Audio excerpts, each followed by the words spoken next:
ದೊಡ್ಡ ಮನೆ ಇದೆ, ಮನೇಲೇ ಇರೋದಿಲ್ಲ. ಒಳ್ಳೆ ಹಾಸಿಗೆ ಇದೆ, ನಿದ್ದೆನೇ ಬರೋದು. ಫಸ್ಟ್ ಕ್ಲಾಸ್ ಟಾಯ್ಲೆಟ್ ಇದೆ, ಪಾಯ್ಖಾನನೇ ಆಗ. ಸಿಕ್ಕಾಪಟ್ಟೆ ದುಡ್ಡಿದೆ, ಬಟ್ ನಾವೇನು ಮಾಡಬೇಕು ಮಾಡಲಿಕ್ಕಾಗ. ತಿನ್ನಬಹುದು, ಡಯಾಬಿಟೀಸ್ ಇದೆ, ತಿನ್ನಲಿಕ್ಕಾಗ. ಇಂದಿನ ದಿನಗಳಲ್ಲಿ ನಮ್ಮ ಭಾರತದಲ್ಲಿ ಒಬ್ಬ ಮನುಷ್ಯನ ಜೀವಾವಧಿ ಶೇಕಡವಾರು 70 ವರ್ಷ. ಆರೋಗ್ಯದ ಬಗ್ಗೆ ಕಾಳಜಿ ವಹಿಸ್ತಕ್ಕಂಥದ್ದು ಬಹಳ ಮುಖ್ಯ. ಅದರಲ್ಲೂ 50ರ ನಂತರ ಕಾರಣ ಏನು ಅಂತ ಹೇಳಿದ್ರೆ ಕಾಯಿಲೆಗಳು ಬರ್ತಕ್ಕಂಥದ್ದು ಜಾಸ್ತಿ ಆಗ್ತದೆ. ಸ್ಟ್ರೆಸ್ಸು, ಡಯಾಬಿಟೀಸು, ಹೈಪರ್ ಟೆನ್ಷನ್ನು, ಜೊತೆಗೆ ಅವರ ಒಂದು ಜೀವನ ಶೈಲಿಯಿಂದ ಬರ್ತಕ್ಕಂಥ ಕಾಯಿಲೆಗಳು ಕೂಡ ಜಾಸ್ತಿ ಇರ್ತದೆ. ಆರೋಗ್ಯದಲ್ಲಿ ಬರೀ ಬದುಕೋದು ಮುಖ್ಯ ಅಲ್ಲ, ಚೆನ್ನಾಗಿ ಜೀವನ ಮಾಡಬೇಕು. ಯಾವೆಲ್ಲ ಆರೋಗ್ಯ ಸಮಸ್ಯೆಗಳು ಹೆಚ್ಚಾಗಿ ಬರುತ್ತೆ 40 ವಯಸ್ಸು ದಾಟಿದ ಮೇಲೆ? ಆ ಒಂದು ಜೀವನ ಶೈಲಿಯನ್ನು ಸರಿಯಾಗಿ ನೋಡ್ಕೊಳ್ಳದೆ ಇರೋ ಕಾರಣದಿಂದ ಬರ್ತಕ್ಕಂಥ ಕಾಯಿಲೆಗಳು. ಇದಕ್ಕೆ ಕಾರಣ ಧೂಮಪಾನ, ಯಥೇಚ್ಛವಾದ ಮದ್ಯಪಾನ, ಈ ಹೊಟ್ಟೆಯ ಮೇಲೆ ಬರ್ತಕ್ಕಂಥ ತೂಕ ಇದೆಯಲ್ಲ, central obesity, this is because of cortisol. ಹೃದಯಾಘಾತವಾಗೋ ಸಾಧ್ಯತೆ ಇರ್ತದ, ಕ್ಯಾನ್ಸರ್ಗಳು ಬರೋ ಸಾಧ್ಯತೆ ಇರ್ತದ. ಆಧ್ಯಾತ್ಮಿಕತೆ ಬಹಳ ಮುಖ್ಯ, ಮೆಡಿಟೇಷನ್ ಬಹಳ ಮುಖ್ಯ, ಮತ್ತು ನಮ್ಮ ಜೀವನ ಶೈಲಿಯಲ್ಲಿ ಕಾರ್ಯಾಚರಣೆ ಬಹಳ ಮುಖ್ಯ. ನಿದ್ದೆ ವೆರಿ ಇಂಪಾರ್ಟೆಂಟ್. 8 ಗಂಟೆಗಳ ಕಾಲ ತಾವು ನಿದ್ದೆ ಮಾಡಿದ್ರೆ ಬಾಡಿದು ವೇರ್ ಆ್ಯಂಡ್ ಟೇರ್ ಏನಿರ್ತದೆ ಅಂದರೆ ನಮ್ಮ ದೇಹದಲ್ಲಿ ಇರ್ತಕ್ಕಂಥ ಏನು ಡ್ಯಾಮೇಜ್ ಆಗಿರ್ತದ ದಿನದಲ್ಲಿ ಇಟ್ ಕೆನ್ ಆಲ್ ರಿಕವರ್. ದುಡ್ಡಿಗಿಂತ ಮುಖ್ಯ ಆರೋಗ್ಯ ಅನ್ನೋದನ್ನು ನಾವು ಆಲೋಚನೆ ಮಾಡಬೇಕು. ಇತ್ತೀಚೆಗೆ ನೋಡಿ, ಈ ವರ್ಕ್ ಫ್ರಮ್ ಹೋಮ್ ಅಂತ ಒಂದು ಕಾನ್ಸೆಪ್ಟ್ ಇದೆ, ಅಂದರೆ ಮನೆಯಿಂದ ಕೆಲಸ ಮಾಡುವಂಥ. That is one of the major problems that we have brought to. 40ರ ನಂತರ ನೀವು ಪ್ರತಿ ವರ್ಷ ಒಂದು ಆರೋಗ್ಯ ತಪಾಸಣೆಯನ್ನು ಮಾಡ್ಕೊಳ್ಳಿ. 40ರ ನಂತರ ವ್ಯಾಯಾಮ ನಿಮಗೆ ಬಹಳ ಮುಖ್ಯ. ಹೆಂಗಿದ್ದಾಗ ವ್ಯಾಯಾಮ ಮುಖ್ಯ ಇಲ್ಲ ಅಂತಲ್ಲ, ಬಟ್ 40ರ ನಂತರ ಇನ್ನೂ ಮುಖ್ಯ. ಆ ಒಂದು ಮಾಂಸಖಂಡಗಳಲ್ಲಿ ಶಕ್ತಿ ಇಲ್ಲದೆ ಇದ್ದಾಗ ಇದನ್ನು ನಾವು ಸಾರ್ಕೋಪೀನಿಯಾ ಅಂತ, ಅಂದರೆ ಮಾಂಸಖಂಡಗಳಲ್ಲಿ ಟೋನ್ ಇಲ್ಲ ಅಂತ ಹೇಳಿದ್ರೆ ಅದಕ್ಕೆ ಹೇಳ್ತೇವೆ we need to do toning exercise ಅಂತ. ಆ ಮಾಂಸಖಂಡಗಳಲ್ಲಿ ಶಕ್ತಿ ಚೆನ್ನಾಗಿದ್ರೆ ನಿಮ್ಮ ಆರೋಗ್ಯನೂ ಚೆನ್ನಾಗಿದೆ.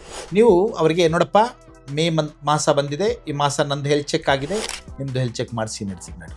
ಸೊ ಐ ಥಿಂಕ್ ಅದನ್ನು ನಾವು ಪುಷ್ ಮಾಡಬೇಕಾಗ್ತದೆ ತಂದೆ ತಾಯಿಗಳಿಗೆ. ಕಾರಣ ಅವರಿಗೆ ಮಕ್ಕಳ ಮೇಲೆ ಭಾರ ಆಗಲಿಕ್ಕೆ ಇಷ್ಟ ಆಗೋದಿಲ್ಲ, ಅವರ ತೊಂದರೆಗಳನ್ನ ಹೇಳ್ಕೊಳ್ಳಿಕ್ಕೆ ಅವ್ರಿಗೆ ಇಷ್ಟ ಆಗೋದಿಲ್ಲ, ಮತ್ತು ನನಗೇನೂ ಆಗೋದಿಲ್ಲ ಬಿಡು ಅನ್ನೋಂತಹ ಮಂಡ ಧೈರ್ಯ ಹೆಚ್ಚಿದೆ. ಸೊ ಹಾಗಾಗಿ ಮಕ್ಕಳೇನು ಮಾಡಬೇಕು, ಅವರ ತಂದೆ ತಾಯಿಗಳಿಗೆ ವರ್ಷಕ್ಕೊಮ್ಮೆ ಒಂದು ಆರೋಗ್ಯ ತಪಾಸಣೆ ಮಾಡಿಸಿದ್ರೆ ಅದು ಬಹಳ ಉತ್ತಮ ಆದಂಥ ಒಂದು ವಿಚಾರ ಅನಿಸ್ತದೆ.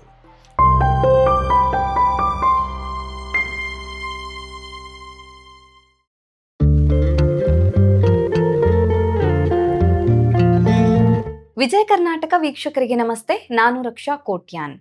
ಅಪ್ಪ ಅಂದ್ರೆ ಆಕಾಶ ಅಂತ ಕರಿತೀವಿ. ಯಾಕೆಂತ ಹೇಳಿದ್ರೆ ತನ್ಗೆ ಎಷ್ಟೇ ಕಷ್ಟ ಇದ್ರೂ ಕೂಡ ತನ್ನ ಫ್ಯಾಮಿಲಿಗೋಸ್ಕರ, ತನ್ನ ಮಕ್ಕಳಿಗೋಸ್ಕರ ಇಡೀ ಜೀವನವನ್ನ ಸವಿಸ್ತಾರೆ. ಹೀಗಾಗಿನೇ ತನ್ನ ಆರೋಗ್ಯದ ಬಗ್ಗೆ ಹೆಚ್ಚು ಕಾಳಜಿಯನ್ನು ವಹಿಸೋದಿಲ್ಲ. ಅದು ಅಪ್ಪ ಆಗಿರ್ಲಿ, ಅಮ್ಮ ಆಗಿರ್ಲಿ, ತಮ್ಮ ಮಕ್ಕಳ ಬಗ್ಗೆನೆ ಹೆಚ್ಚು ಕಾಳಜಿಯನ್ನು ವಹಿಸ್ತಾರೆ.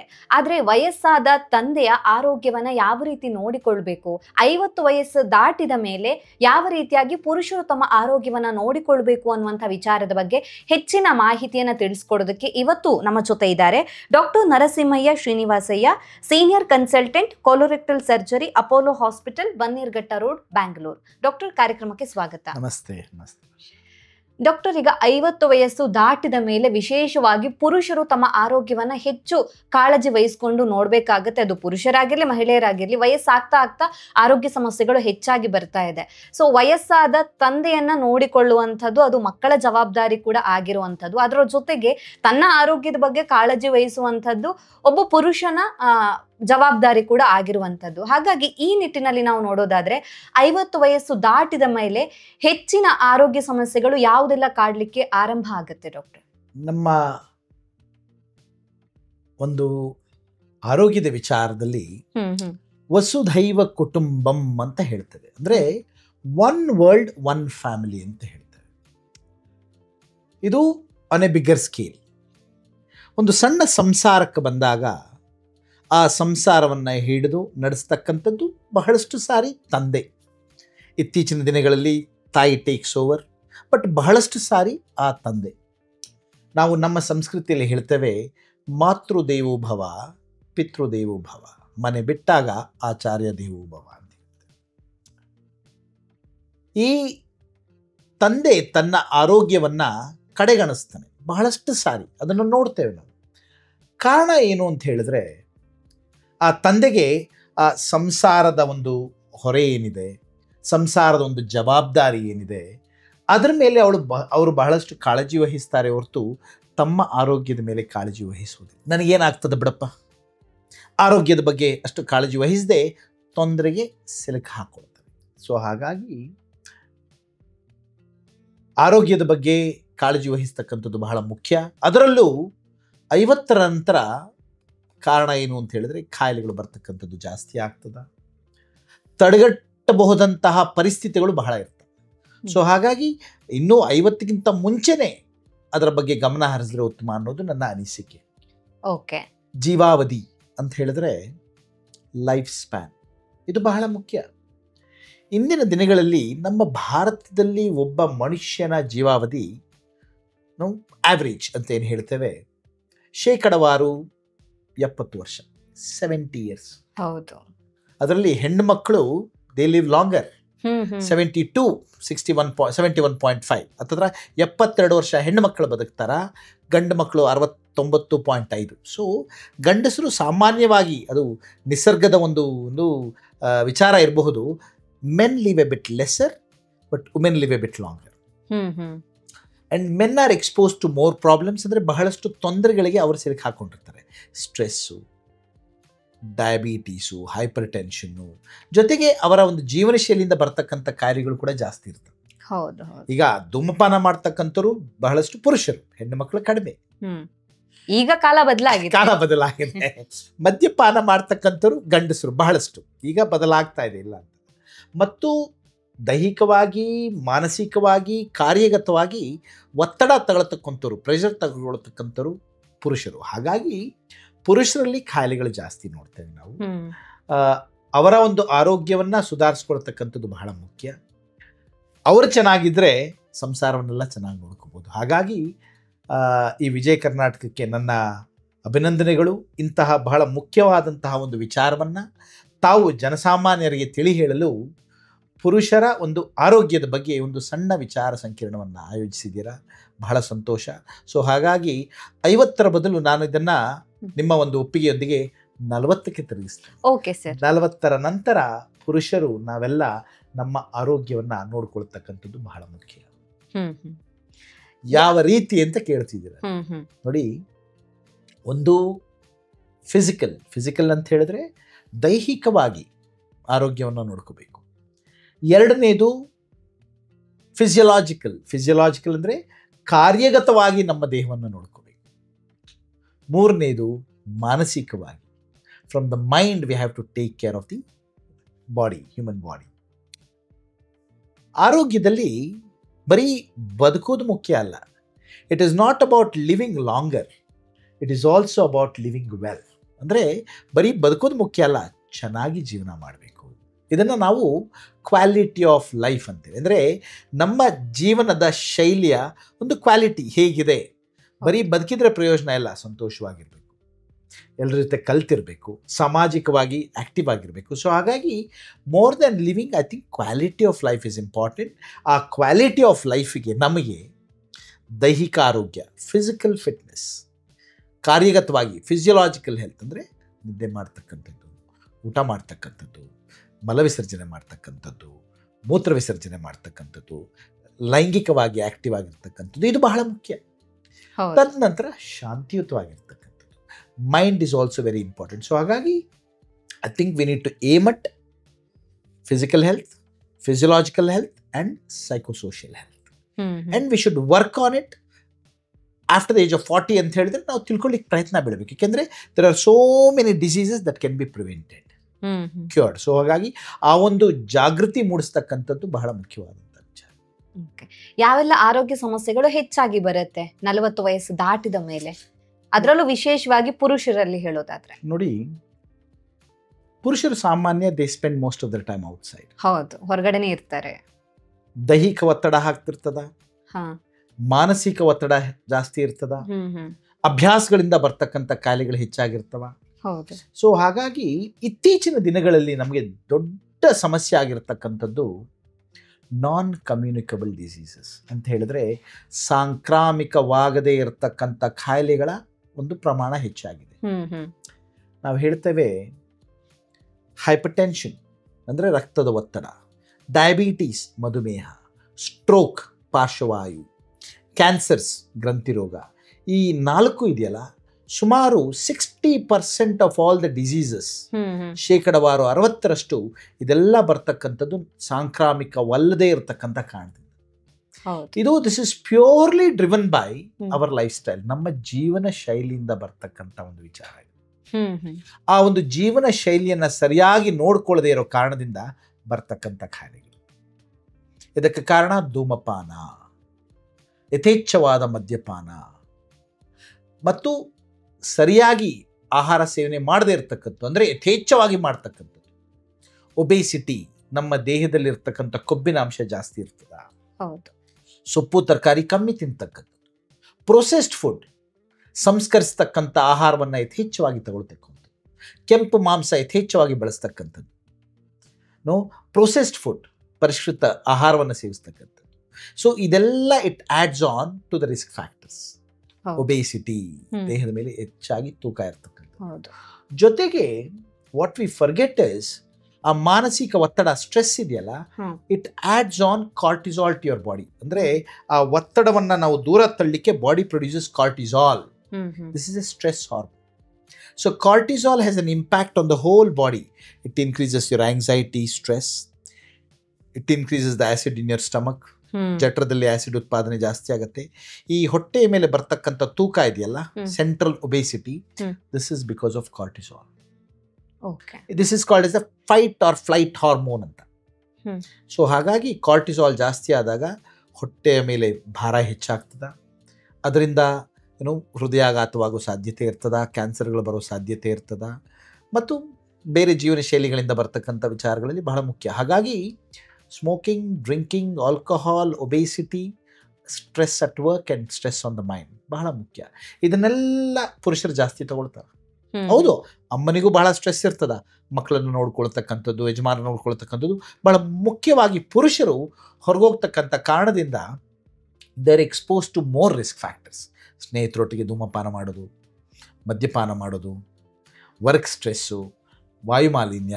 ಸೊ ಇದೆಲ್ಲ ಕಾರಣಗಳಿಂದ ಅವರಿಗೆ ಸ್ವಲ್ಪ ಕಾಯಿಲೆಗಳ ಒತ್ತಡ ಜಾಸ್ತಿ ಇರ್ತದೆ.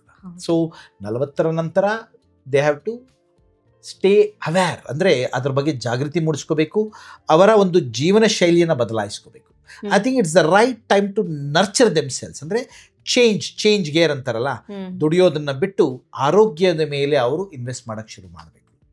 The biggest investment is on health. So ಆರೋಗ್ಯದ ಮೇಲೆ ಕಾಳಜಿ ವಹಿಸಿದ್ರೆ I think they'll be better off living longer. ಅವರ ಒಂದು ಜೀವಾವಧಿ ಜಾಸ್ತಿ ಮಾಡಲಿಕ್ಕೆ I think 40 is the right age to turn the clock ಅಂತೇವಲ್ಲ, ಹಾಗೆ ಬಹಳ ಮುಖ್ಯವಾದಂಥದ್ದು. ಸೊ ಆಧ್ಯಾತ್ಮಿಕತೆ ಬಹಳ ಮುಖ್ಯ, ಮೆಡಿಟೇಷನ್ ಬಹಳ ಮುಖ್ಯ, ಮತ್ತು ನಮ್ಮ ಜೀವನ ಶೈಲಿಯಲ್ಲಿ ಕಾರ್ಯಾಚರಣೆ ಬಹಳ ಮುಖ್ಯ. ನಿದ್ದೆ ವೆರಿ ಇಂಪಾರ್ಟೆಂಟ್.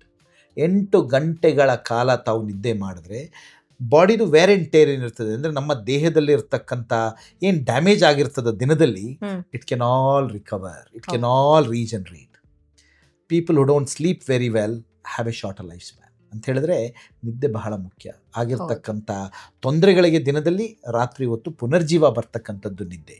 ಸೊ ಈಗ ನಮ್ಮ ಒಂದು ವಿಚಾರದಲ್ಲಿ, ನಮ್ಮ ಸಮಾಜದಲ್ಲಿ ಈಗ ನೀವೇ ಯೋಚನೆ ಮಾಡಿ, ಎಷ್ಟು ಜನ ಶಿಫ್ಟ್ ವರ್ಕ್ ಮಾಡ್ತಾರೆ? The whole biological clock is changed. Shift working, eating in the middle of the night, the whole thing has changed. ಹಾಗಾಗಿ ನಮ್ಮ ಜೀವನ ಶೈಲಿನೇ ಬದಲಾಗ್ಬಿಟ್ಟಿದೆ, ಬದಲಾವಣೆ ಇದೆ.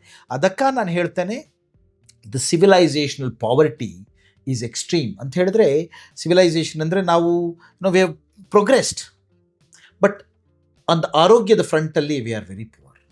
ದೊಡ್ಡ ಮನೆ ಇದೆ, ಮನೇಲೇ ಇರೋದಿಲ್ಲ. ಒಳ್ಳೆ ಹಾಸಿಗೆ ಇದೆ, ನಿದ್ದೆನೇ ಬರೋಲ್ಲ. ಫಸ್ಟ್ ಕ್ಲಾಸ್ ಟಾಯ್ಲೆಟ್ ಇದೆ, ಪಾಯ್ಖಾನೇ ಆಗಲ್ಲ. ಸಿಕ್ಕಾಪಟ್ಟೆ ದುಡ್ಡಿದೆ, ಬಟ್ ನಾವೇನು ಮಾಡಬೇಕು ಮಾಡಲಿಕ್ಕೆ ಆಗೋದಿಲ್ಲ. ತಿನ್ನಬಹುದು, ಡಯಾಬಿಟೀಸ್ ಇದೆ, ತಿನ್ನಲಿಕ್ಕಾಗಲ್ಲ. ಸೊ ಹಾಗಾಗಿ I think we have gone a step too far. We have to work around optimising the health. ಆ ಒಂದು ಜೀವನಕ್ಕೆ ಒಂದು ಅರ್ಥವನ್ನು ಕೊಡೋದು ಬಹಳ ಮುಖ್ಯ. ಸರಳತೆಯಲ್ಲಿ ನಾವು ಅರ್ಥವನ್ನು ಕೊಡಬಹುದು. ಆಗಿರ್ತಕ್ಕಂಥ ಒಂದು ತೊಂದರೆಯನ್ನು ನಾವು ರಿವರ್ಸ್ ಮಾಡಿಕೊಳ್ಳಿಕ್ಕೆ, ಜೀವನಕ್ಕೆ ಒಂದು ಅರ್ಥ ಕೊಡಲಿಕ್ಕೆ, ಒಳ್ಳೆಯ ಕ್ವಾಲಿಟಿ ಆಫ್ ಲೈಫ್ ಕೊಡಲಿಕ್ಕೆ I think 40 is a good time that you awake, ಅಂದರೆ ಎದ್ದೇಳ್ತೇವೆ, ಎದ್ದು ಇನ್ಮೇಲೆ ನಾನು ಇದನ್ನೆಲ್ಲ ಮಾಡ್ತೇನೆ, ದುಡ್ಡಿಗಿಂತ ಮುಖ್ಯ ಆರೋಗ್ಯ ಅನ್ನೋದನ್ನು ನಾವು ಆಲೋಚನೆ ಮಾಡಬೇಕು. ಇತ್ತೀಚೆಗೆ ನೋಡಿ, ಈ ವರ್ಕ್ ಫ್ರಮ್ ಹೋಮ್ ಅಂತ ಒಂದು ಕಾನ್ಸೆಪ್ಟ್ ಇದೆ, ಅಂದರೆ ಮನೆಯಿಂದ ಕೆಲಸ ಮಾಡುವಂಥ.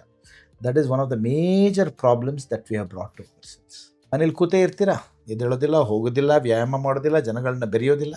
ಸೊ ಹಾಗಾಗಿ ಕೂತೇ ಇರೋದ್ರಿಂದ ಬಹಳಷ್ಟು ಯುವಕರಿಗೆ ಮಧುಮೇಹ, ರಕ್ತದ ಒತ್ತಡ, ಸ್ಟ್ರೋಕ್ಸ್ ಹೀಗೆಲ್ಲ ಬಹಳ ಬಂದಿದೆ. Obesity has become one of the biggest problems. ಹಾಗಾಗಿ ಹೆಚ್ಚು ಹೊತ್ತು ಕೂರೋದ್ರಿಂದ ಕೂತು ಕೂತು ಕೂತು ಬರ್ತಕ್ಕಂಥ ತೊಂದರೆ ಇದು. ಸೊ ಹಾಗಾಗಿ 40ರ ನಂತರ ನೀವು ಪ್ರತಿ ವರ್ಷ ಒಂದು ಆರೋಗ್ಯ ತಪಾಸಣೆಯನ್ನು ಮಾಡ್ಕೊಳ್ಳಿ. ಯಾವೆಲ್ಲ ಟೆಸ್ಟ್ ಮಾಡಿಸ್ಬೇಕಾಗತ್ತೆ?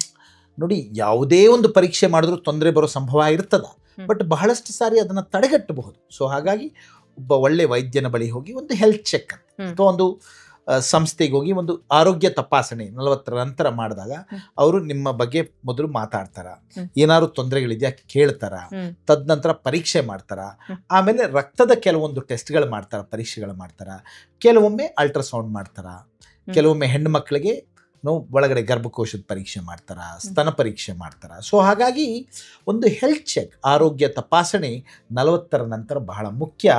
ಕಾರಣ, if there is a problem, ಒಂದು ತೊಂದರೆ ಮೂಡ್ತಾ ಇದ್ರೆ ಆಗ ಅದರ ಒಂದು ಅರಿವು ಆದಾಗ ನಾವು ಅದನ್ನು ತಡೆಗಟ್ಟಬಹುದು. ಅಂದ್ರೆ ಜನರಲ್ ಆಗಿ BP ಶುಗರ್ ಟೆಸ್ಟ್ ಮಾಡೇ ಮಾಡ್ತಾರೆ. ಹೌದು. ಸೊ BP ಮಾಡ್ತಾರೆ, ಶುಗರ್ ಚೆಕ್ ಮಾಡ್ತಾರೆ, ಮತ್ತೆ ಶ್ವಾಸಕೋಶದ ಪರೀಕ್ಷೆ ಮಾಡ್ತಾರೆ, ನಿಮ್ಮ ಇತಿಹಾಸ ತಗೊಳ್ತಾರೆ, ಮಲ ವಿಸರ್ಜನೆ ಹೇಗಿದೆ, ಮೂತ್ರ ವಿಸರ್ಜನೆ ಹೇಗಿದೆ, ತೂಕ ಹೇಗಿದೆ, ಹಸಿವು ಹೇಗಿದೆ, ಇದೆಲ್ಲ ತಿಳ್ಕೊಳ್ತೇವೆ. ಸೊ ಒಬ್ಬ ಮನುಷ್ಯ ಒಂದು ಸಂಸ್ಥೆಗೆ ಅಥವಾ ಒಬ್ಬ ವೈದ್ಯನ ಬಳಿ ಹೋದರೆ ಕೇಳ್ತಾರೆ, ಹೇಗಿದೆಯಾ, ಆರೋಗ್ಯ ಚೆನ್ನಾಗಿದೆಯಾ, ಸುಸ್ತೇನಿಲ್ಲ ಅಲ್ವಾ, ಊಟದಲ್ಲಿ ತೊಂದರೆ ಇಲ್ಲ ಅಲ್ವಾ, ಮಲ ವಿಸರ್ಜನೆ ಸರಿಯಾಗಿ ಆಗ್ತಾ ಇದೆ ಅಲ್ವಾ. ಸೊ ಇದನ್ನೆಲ್ಲ ತಿಳ್ಕೊಳ್ತೇವೆ. ತದನಂತರ ಅನುಗುಣವಾಗಿ ಪರೀಕ್ಷೆಗಳನ್ನು ಮಾಡ್ತೇವೆ. ಹೆಮಟೋ ಬಯೋಕೆಮಿಕಲ್ ಪ್ಯಾರಾಮೀಟರ್ಸ್ ಅಂದರೆ ರಕ್ತ ಪರೀಕ್ಷೆಗಳನ್ನು ಮಾಡ್ತೇವೆ, ಮೂತ್ರ ಪರೀಕ್ಷೆ ಮಾಡ್ತೇವೆ, ಮಲ ಪರೀಕ್ಷೆ ಮಾಡ್ತೇವೆ, ಚೆಸ್ಟ್ ಎಕ್ಸ್ರೇ, ಶ್ವಾಸಕೋಶದ ಒಂದು ಎಕ್ಸ್ರೇ ತೆಗಿತೇವೆ, ಅಲ್ಟ್ರಾಸೌಂಡ್ ಒಂದು ಸಣ್ಣದೊಂದು ಪರೀಕ್ಷೆ ಮಾಡಿದಾಗ ಏನಾದರೂ ಅಂಗಗಳಲ್ಲಿ ತೊಂದರೆ ಇದ್ದರೆ ಗೊತ್ತಾಗ್ತದೆ. ಸೊ ಅದರಲ್ಲಿ ಏನಾದರೂ ಕಲ್ಮಶ ಇರಬಹುದು ಅಂತ ಕಂಡು ಬಂದರೆ CT ಸ್ಕ್ಯಾನ್ ಆಗಲಿ, ಕೊಲೊನೋಸ್ಕೋಪಿ ಆಗಲಿ, ಎಂಡೋಸ್ಕೋಪಿ ಆಗಲಿ, ಬೇರೆ ಪರೀಕ್ಷೆಗಳನ್ನು ಮಾಡಿಕೊಡ್ತೇವೆ. ಇದನ್ನೆಲ್ಲ ಮಾಡ್ತಕ್ಕಂಥದ್ದು ತೊಂದರೆ ಆಗ್ಲಿಕ್ಕೆ ಮುಂಚೆ ಕಂಡು ಹಿಡಿದು ಅದನ್ನ ಆಗಿದೆ ಅನ್ನೋದನ್ನ ಕಂಡು ಹಿಡಿಯೋದಕ್ಕೆ. ಸೊ ಹಾಗಾಗಿ ನಿಮ್ಮ ಪ್ರಶ್ನೆಗೆ ಉತ್ತರ, ಪ್ರತಿ ವರ್ಷ 40ರ ನಂತರ ಒಂದು ಆರೋಗ್ಯ ತಪಾಸಣೆ ಮಾಡಿಸ್ಕೊಳ್ತಕ್ಕಂಥದ್ದು ಬಹಳ ಮುಖ್ಯ. ಸೊ ವರ್ಷಕ್ಕೆ ಒಂದ್ಸತಿ ಮಾಡಿಸ್ಬೇಕಾಗುತ್ತೆ, ಒಮ್ಮೆ ಮಾಡಿದ್ರೆ ಸಾಕಾಗ್ತದೆ. ಓಕೆ ಡಾಕ್ಟರ್, ಹಾಗಿದ್ರೆ ಫಿಸಿಕಲ್ ಆಕ್ಟಿವಿಟಿ ಎಷ್ಟು ಇಂಪಾರ್ಟೆಂಟ್ ಆಗುತ್ತೆ ಏಜ್ ಆದ್ಮೇಲೆ? ಬಹಳ ಮುಖ್ಯವಾದ ಪ್ರಶ್ನೆ.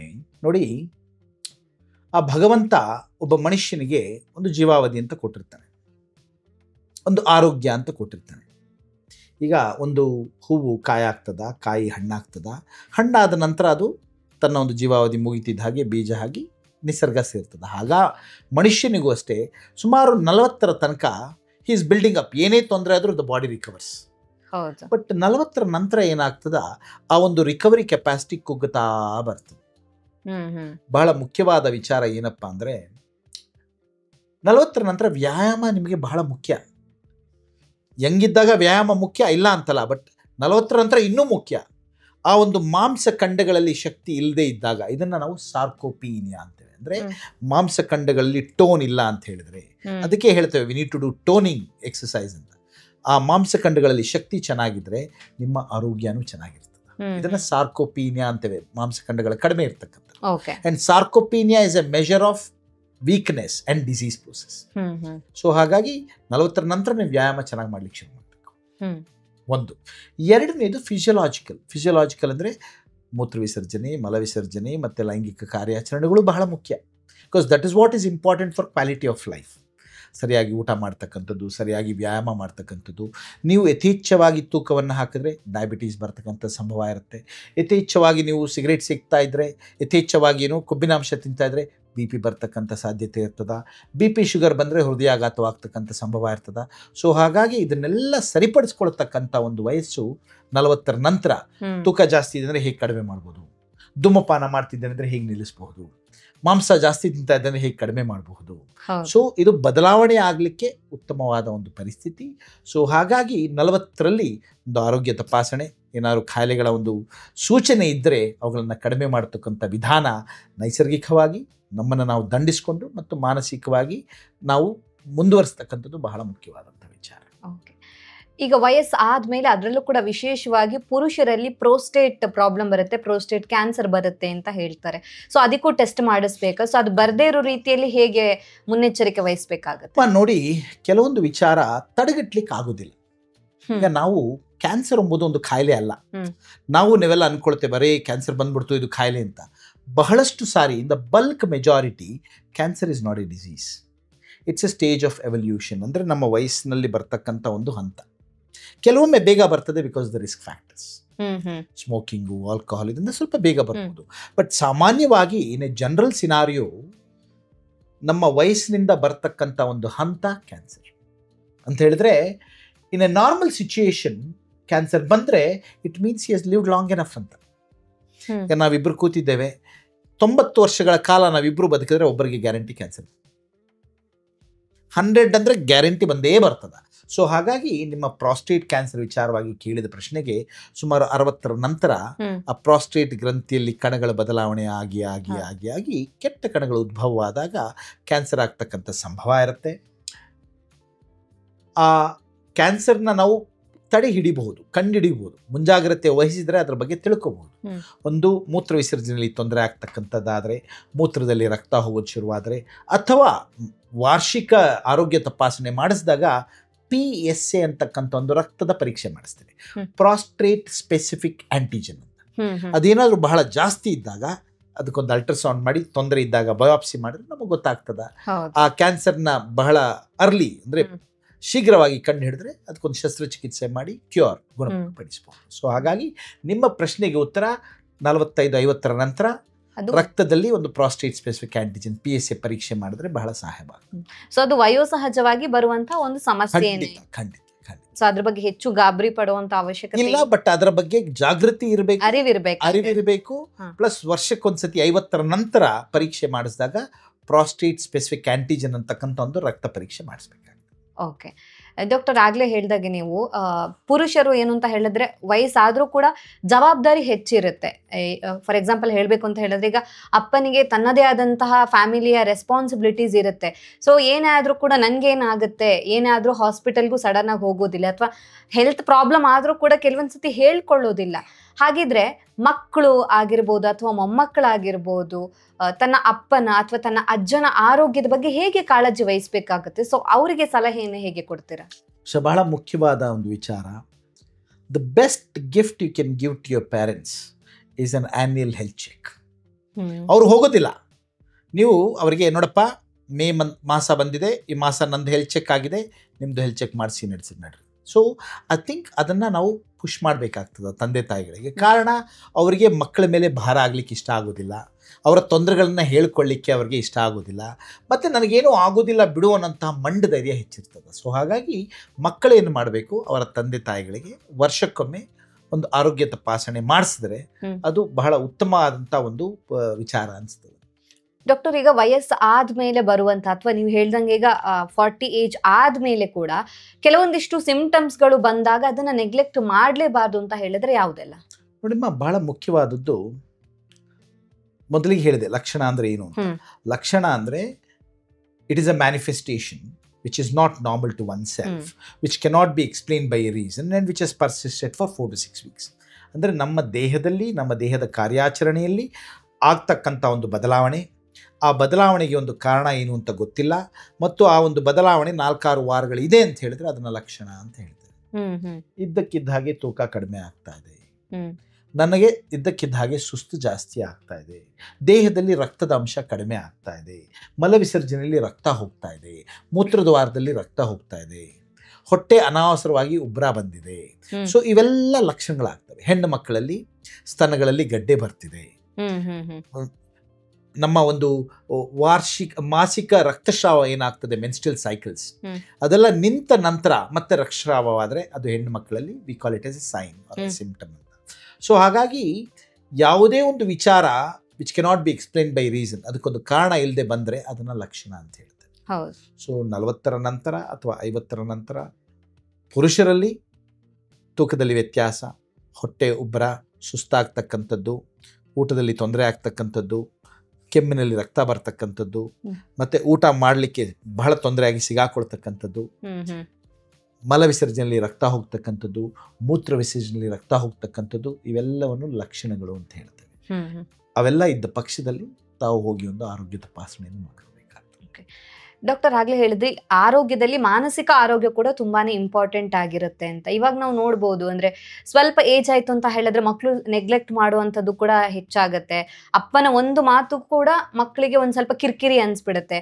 ಆ ಸಂದರ್ಭದಲ್ಲಿ ತಂದೆ ಕುಗ್ಗಿ ಹೋಗುವಂತಹ ಚಾನ್ಸಸ್ಗಳು ಕೂಡ ಹೆಚ್ಚಾಗಿರುತ್ತೆ. ಅಂದ್ರೆ ಅವರಿಗೂ ಒಂದು ರೀತಿಯಾದಂತಹ ಎಮೋಷನಲಿ ಅವರು ಡೌನ್ ಆಗ್ತಾರೆ. ಸೊ ಈ ವಿಚಾರದಲ್ಲಿ ನೋಡೋದಾದ್ರೆ ನೀವು ಏನ್ ಸಲಹೆ ಕೊಡಕ್ಕೆ ಇಷ್ಟಪಡ್ತೀರಾ ಮಕ್ಕಳಿಗೆ?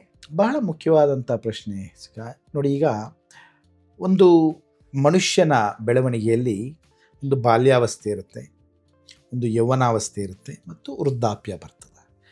ಅವರು ಮಕ್ಕಳಲ್ಲಿ ಯಾವ ರೀತಿಯ ಒಂದು ಮಾನಸಿಕತೆ ಇರ್ತದ ಅದೇ ಒಂದು ಪರಿಸ್ಥಿತಿಯನ್ನು ನಾವು ವೃದ್ಧಾಪ್ಯ ಆದಾಗ ಕಾಣ್ತೇವೆ. They become more like children, ಮಕ್ಕಳಾಗ್ಬಿಡ್ತಾರೆ. ಹೌದು. ಎರಡು ವಿಚಾರ ಟು ಪ್ರಿವೆಂಟ್ ದಟ್. ಒಂದು, you have to keep your parents active. ನಿಮ್ಮ ತಂದೆ ತಾಯಿಗಳನ್ನು ನೀವು ಬಹಳ ಆಕ್ಟಿವ್ ಆಗಿ ಕೆಲಸದಲ್ಲಿ ಏನಾದ್ರು ಇನ್ವಾಲ್ವ್ ಮಾಡಬೇಕು. ತೋಟ ಇರ್ಬೋದು, ಗದ್ದೆ ಇರ್ಬೋದು, ಮೊಮ್ಮಕ್ಕಳನ್ನ ನೋಡ್ಕೊಳ್ಳೋದಿರ್ಬೋದು, ಫ್ರೀ ಟೈಮಲ್ಲಿ ಲೈಬ್ರರಿಗೆ ಹೋಗೋದಿರ್ಬೋದು. So don't keep them free ಇದ್ದರೆ ಮಾನಸಿಕವಾಗಿ ಕುಗ್ಗಿಬಿಡ್ತಾರೆ. So keep them active in what they enjoy. ಅದು ಮೊದಲನೇ ವಿಚಾರ. ಎರಡನೇ ವಿಚಾರ, so this has to be important. Physically active ಇರಲೇಬೇಕು. ಫಿಸಿಕಲಿ ಆಕ್ಟಿವ್ ಇದ್ದಾಗ ನಾನು ಹೇಳಿದ್ನಲ್ಲ, ಸಾರ್ಕೋಪೀನಿಯಾ, ಮಾಂಸಖಂಡಗಳು ಬಲಿಷ್ಠವಾಗಿರ್ತದೆ, ಆರ್ಥರೈಟಿಸ್ ಬರೋದು ಕಡಿಮೆ ಆಗ್ತದ, ಮತ್ತು ಬೇರೆ ಕಾಯಿಲೆಗಳು ಬರ್ತಕ್ಕಂಥ ಸಂಭವ ಕೂಡ ಕಡಿಮೆ ಆಗ್ತದೆ. ಎರಡನೇ ವಿಚಾರ, ಕಾರ್ಯಗತವಾಗಿ they have to be fit. ಏನಪ್ಪ ಕಾರ್ಯಗತವಾಗಿದ್ರೆ ಫಂಕ್ಷನಲಿ ಒಳ್ಳೆ ನಿದ್ದೆ,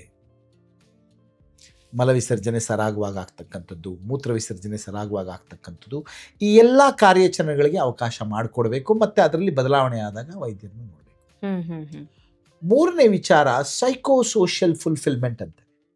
ಅಂದರೆ ಮಾನಸಿಕವಾಗಿ ಸಂತೋಷವಾಗಿರಬೇಕು. ಹೌದು, ತುಂಬಾ ಮುಖ್ಯ ಆಗುತ್ತೆ. Kids spending time with the parents is the most important gift you can give to your parents. ಅಂದರೆ ಲೋನ್ಲಿನೆಸ್, ಒಬ್ಬರೇ ಇರ್ತಕ್ಕಂಥದ್ದು ಮಾನಸಿಕ ಕುಗ್ಗತೆಯನ್ನು ಜಾಸ್ತಿ ಮಾಡ್ತದೆ. ಸೊ ಹಾಗಾಗಿ you have to keep them socially active. ಸ್ನೇಹಿತರು, ಊರು, ಕೇರಿ, ತೋಟ, ಗದ್ದೆ, ಜನಸಮೂಹದಲ್ಲಿ ಇರಬೇಕು. ಹಾಗಿದ್ದ ಪಕ್ಷದಲ್ಲಿ ಅವರ ಆರೋಗ್ಯದ ಮಟ್ಟ, quality of life is better. So ಹಾಗಾಗಿ ದೈಹಿಕವಾಗಿ ನೋಡ್ಕೊಳ್ತಕ್ಕಂಥದ್ದು ದೇಹವನ್ನು, ಕಾರ್ಯಾಚರಣೆಗಳನ್ನು ಚೆನ್ನಾಗಿ ನೋಡ್ತಕ್ಕಂಥದ್ದು, ಸಾಮಾಜಿಕವಾಗಿ ಅವರನ್ನು ಆಕ್ಯುಪೈಡ್ ಕೆಲಸದಲ್ಲಿ ಇಡ್ತಕ್ಕಂಥದ್ದು ಬಹಳ ಬಹಳ ಮುಖ್ಯ. So physically, mentally, psychosocially you have to keep them active. That is when their health is better and they go on to live longer. 40ರ ನಂತರ ರೋಗ ನಿರೋಧಕ ಶಕ್ತಿ ಹೆಚ್ಚು ಮಾಡೋದಕ್ಕೆ ಏನ್ ಮಾಡ್ಬೇಕಾಗುತ್ತೆ? ಯಾಕಂದ್ರೆ ಎಕ್ಸ್ಟ್ರೀಮ್ ಏಜ್ ಗ್ರೂಪ್ ಅಲ್ಲಿ ನಾವು ನೋಡೋದಾದ್ರೆ ಸಣ್ಣ ಮಕ್ಕಳಿಗೆ ಮತ್ತೆ ವಯಸ್ಸಾದವರಲ್ಲಿ ರೋಗ ನಿರೋಧಕ ಶಕ್ತಿ ಅಂದ್ರೆ ಇಮ್ಯುನಿಟಿ ಪವರ್ ತುಂಬಾ ಕಡಿಮೆ ಇರುತ್ತೆ. ಸೊ ವಯಸ್ಸು ಆಗ್ತಾ ಆಗ್ತಾ ಈ ಇಮ್ಯುನಿಟಿ ಪವರ್ ಕಡಿಮೆ ಆಗ್ತಾ ಇದೆ ಅಂದಾಗ ಹೇಗೆ ಅದ್ರ ಬಗ್ಗೆ ಕಾಳಜಿ ವಹಿಸಬೇಕಾಗುತ್ತೆ? ಒಳ್ಳೆಯ ಪ್ರಶ್ನೆ. ಕೆಲವೊಂದು ಬದಲಾವಣೆಗಳನ್ನ ಮಾಡಬೇಕಾಗ್ತದೆ. ನೋಡಿ, ಯುವಕರಲ್ಲಿ ನಾವು ಊಟ ಜಾಸ್ತಿ ಮಾಡ್ತೇವೆ. ವಯಸ್ಸಾಗ್ತಾ ಇದ್ದಾಗೆ ಊಟ ಮಾಡ್ತಕ್ಕಂಥ ಒಂದು ಕೆಪಾಸಿಟಿ ಕಡಿಮೆ ಆಗ್ತದೆ. ಹಾಗಂತೇಳಿ ಊಟ ಮಾಡದೇ ಇರೋಕ್ಕಾಗೋದಿಲ್ಲ. ಪೌಷ್ಟಿಕಾಂಶಗಳನ್ನುಳ್ಳತಕ್ಕಂಥ ಊಟವನ್ನು ಮಾಡಬೇಕು. We have to consume food which is rich in nutrients. ನಾವು ಹೆಲ್ತ್ ಚೆಕ್ ಮಾಡಿಸಿದಾಗ ಹೇಳ್ತದ ವೈಟಮಿನ್ B12 ಕರೆಕ್ಟ್ ಇದೆಯಾ, ವೈಟಮಿನ್ D ಕರೆಕ್ಟ್ ಇದೆಯಾ, ಕ್ಯಾಲ್ಶಿಯಂ ಕರೆಕ್ಟ್ ಇದೆಯಾ. ಸೊ ಹಾಗಾಗಿ ಏನೇನು ಪೌಷ್ಟಿಕಾಂಶಗಳು ಕಡಿಮೆ ಇದೆ ಆ ಪೌಷ್ಟಿಕಾಂಶಗಳನ್ನು ಉಳ್ಳಂಥ ಊಟಗಳನ್ನು ಮಾಡಬೇಕು. So I think attention to diet is very important.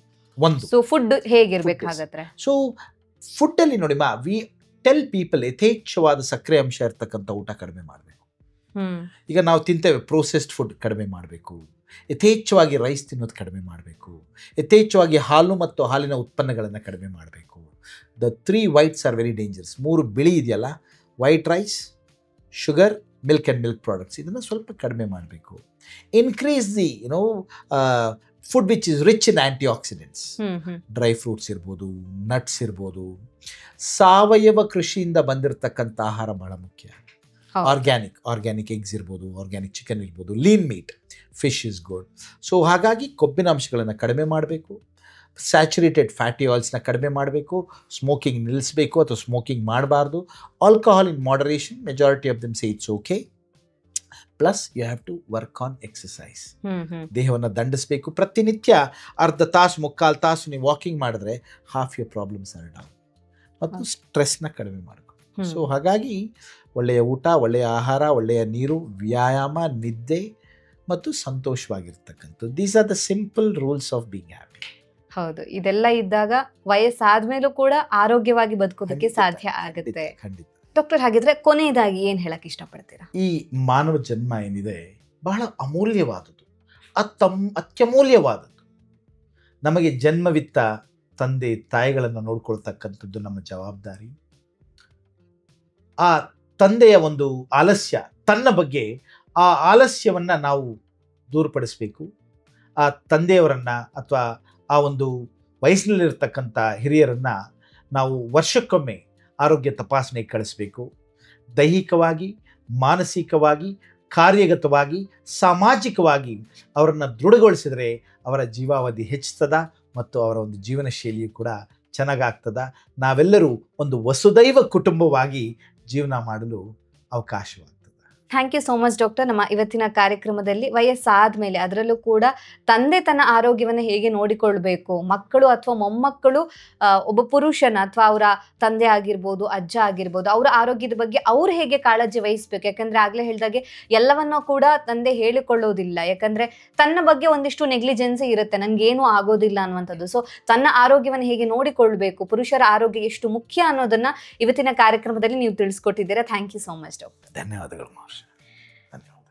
ನಮ್ಮ ಇವತ್ತಿನ ಕಾರ್ಯಕ್ರಮದಲ್ಲಿ 40ರ ನಂತರ ಯಾವೆಲ್ಲ ಆರೋಗ್ಯ ಸಮಸ್ಯೆಗಳು ಹೆಚ್ಚಾಗಿ ಕಾಡುತ್ತೆ, ಅದಕ್ಕೆ ಟೆಸ್ಟ್ ಯಾವ ರೀತಿಯಾಗಿರುತ್ತೆ, ಆರೋಗ್ಯ ಸಮಸ್ಯೆ ಬಂದಾಗ ಅಥವಾ ಬರದೇ ಇರೋ ರೀತಿಯಲ್ಲಿ ಹೇಗೆ ಅದನ್ನು ತಡೆಗಟ್ಟೋದಕ್ಕೆ ನಮ್ಮ ಜೀವನ ಶೈಲಿಯನ್ನು ನಾವು ಬದಲಾವಣೆ ಮಾಡಿಕೊಳ್ಬೇಕು ಅನ್ನೋದ್ರ ಬಗ್ಗೆ ಹೆಚ್ಚಿನ ಮಾಹಿತಿಯನ್ನು ಡಾಕ್ಟರ್ ಇವತ್ತು ನಮಗೆ ತಿಳಿಸ್ಕೊಟ್ಟಿದ್ದಾರೆ. ಆರೋಗ್ಯಕ್ಕೆ ಸಂಬಂಧಿಸಿದಂಥ ಹೆಚ್ಚಿನ ವಿಡಿಯೋಗಳನ್ನು ನಮ್ಮ ವಿಜಯ ಕರ್ನಾಟಕ ಹೆಲ್ತ್ ಪೇಜ್ನಲ್ಲಿ ನೀವು ನೋಡಬಹುದು.